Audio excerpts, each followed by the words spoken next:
Hello मुलांनो, चौरस मोजायचा हा प्रश्न बघा, खूप इंटरेस्टिंग आहे.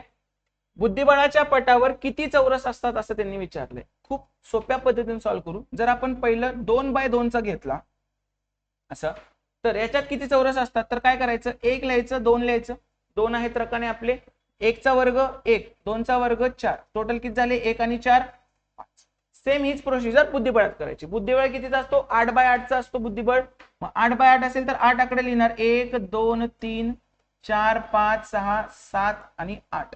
ठीक आहे. 1 चा वर्ग 1, 2 चा वर्ग 4, 3 चा वर्ग 9, 4 चा वर्ग 16, 5 चा वर्ग 25, 6 चा 36, 7 चा 49 आणि 8 चा 64. आता करायची यांची बेरीज. करूया बेरीज. 4 आणि 5, 4 आणि 1 5, 9 आणि 5 14, 14 आणि 6 20, 20 आणि 5 25, 25 आणि 6 31 आणि 9 40 आणि 4 44. हातचे आले 4, 6 आणि 4 10 आणि 4 14, 14 आणि 3 17, 17 आणि 2 19, 19 आणि 1 20. तर टोटल किती चौरस असतील, 204. बऱ्याच जणांनी चौरस आहे, बुद्धिबळ आहे, मग ते कुठली तर वर्गसंख्याच उत्तर असली पाहिजे म्हणून काहीतरी वर्गसंख्यावाली उत्तर लिहिली, पण तसं काही नाहीये. या छोट्या छोट्या गमती जमती असतात, त्या तुम्हाला माहित असणं गरजेचं आहे.